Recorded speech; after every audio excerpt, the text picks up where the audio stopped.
Hello and welcome. This is going to be my patch 3.0 breakdown for Warcraft Rumble. Starting off here, we have some holiday bundles if you want to whale out. I have a spreadsheet linked down below if you want to compare the relative values of these bundles. Just know whatever leader you have selected when you log out on December 24th until the bundle appears in your shop, it's going to be favored in one of the bundles. So if you want to target one of those leaders, make sure you have the right deck selected. Next, we have some undocumented changes. We're going to talk about Baron a little bit more coming up in the future of this video, but moving on, we're going to talk about Chimera right now. I'm not entirely sure what was changed with Chimera, but what this note says is that the visuals between its two heads attacking were synchronized a little bit better. So I'm just assuming that it just looks a little bit better visually. Nothing really changed as far as damage or output. Deep Breath had a very significant change. This is probably the most substantial change in the patch. It effectively nerfed the Double Dragon talent. It no longer can double dip. It can no longer hit units 2 times. So they effectively added a barrack size gap in between the two Deep Breath modules.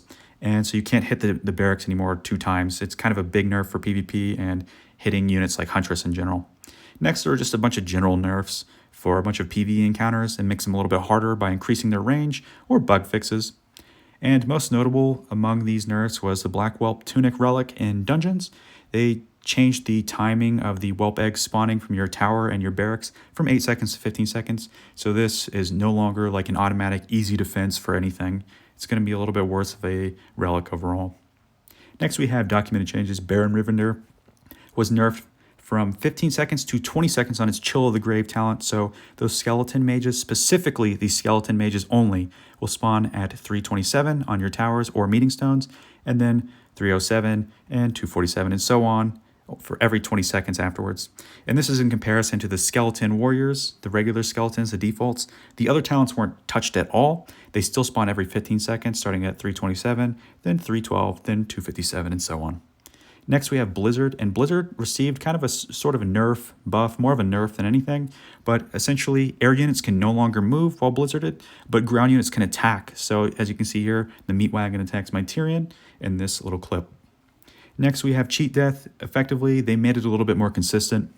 Any skeletons that are respawned in the Cheat Death Apocalypse talent will spawn equally and spread out equally from your barracks from the left and right side instead of all from one angle.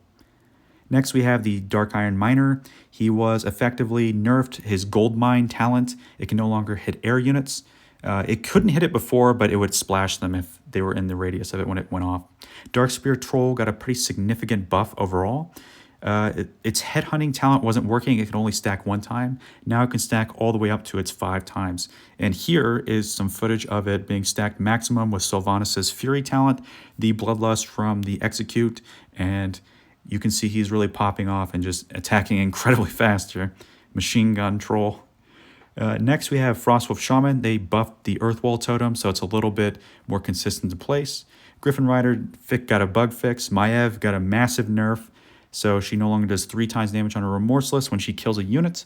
So basically, it's only 2 times damage on the next attack afterwards. And there are some nice visual updates here. You can see that the heroics, they now reflect their current difficulty with the color on the map. The red ones are out of your range for your currently equipped deck. And they added and spread out the Arclight Surges. So now you get 1 every 2 days or so, Tuesday, Thursday, Saturday, and Sunday. They still last 3 days. You're still getting the same number of surges, but effectively they spread them out more during the week.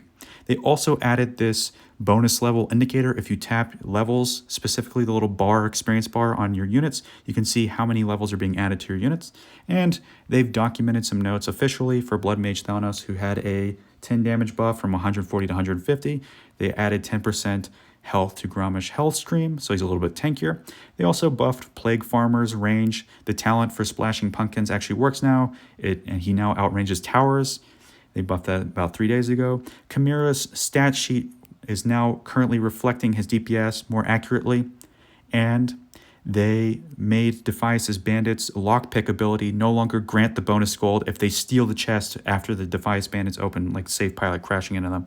They also fixed Piercing Blow to somehow work a little bit better for Dracasath by making the range more forgiving, but they also shortened his range overall, but he'll engage better.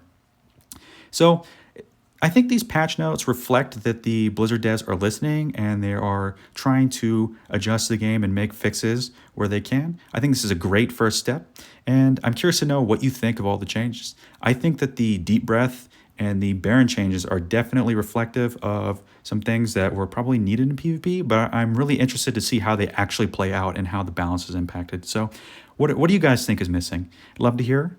Go ahead and leave your comments down below, and I will catch you in the future. Take it easy, y'all. Peace.